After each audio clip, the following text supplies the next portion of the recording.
هەرچەندە دەسەڵاتدارانی هەرێم بانگەشەی ئەوە دەکەن حکوومەتی فیدراڵی گێچەڵیان پێدەکات و وێڕای جێبەجێکردنی ڕێکەوتنەکان، بەڵام بەغدا مل بۆ داواکاریەکانی هەرێم نادا.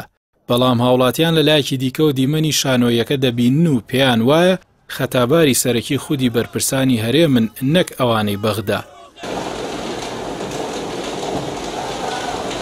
ئەوەی قەیرانی ئەم جاری هەرێمی کوردستانی قوڵ کردووەتەوە ئەوەیە کە هاوڵاتیان لە پشت دەسەڵاتدارانەوە ناوەستن.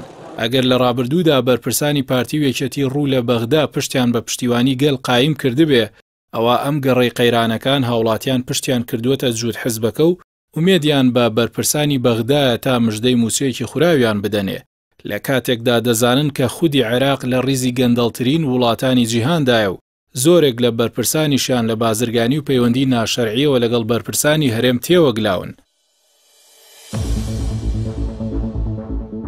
هۆکارەکانی هاوڕانەبوونی هاوڵاتیان لەگەڵ دەسەڵاتداران بریتین لە دزی و گەندەڵی بەردەوام، چەوساندنەوەی هاوڵاتیان، زیادکردنی باج و ڕسومات، نادادی لە جونگە جیاوازەکاندا، ژیانی شاهانەی منداڵی بەرپرسان، ناڕازگۆیی لە بەڵێنەکانی ڕابردوو، بێباکی و گوێنەدان بە داوای خەڵک، تاکڕەوی و خۆسەپاندن، کارکردن بۆ حزب و بنەماڵە، کۆنتڕۆڵکردنی بازار لەلایەن کۆمپانیاکانی حزبەوە.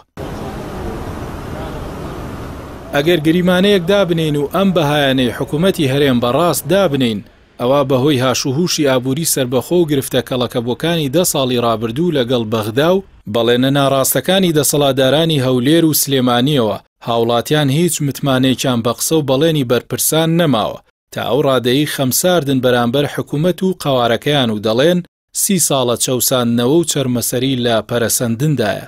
بەرپرسیارەتی سەرەکی تۆراندنی خەڵک و نەهێشتنی ئینتیمای هاوڵاتیان بەرامبەر نیشتیمان و نەتەوە لە کوردستان لە ئەستۆی بەرپرسانی پارتی و یەکێتیە. دۆخەکە وای لێ هاتووە هاوڵاتیان و موچەخۆران تا ئاستی تکاکردن بۆ مافە ئاساییەکانی ڕۆژانی خۆیان پەنا بۆ بەغدا و بەرپرسانی بێگانە ببن.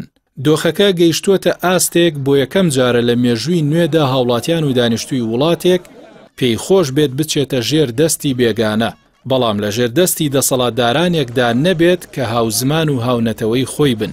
ئەمەش بەهۆی نادادی و دزی و گەندەڵی ئەو دەسەڵاتدارانەوە بەرامبەر هاوخوێنانی خۆیان.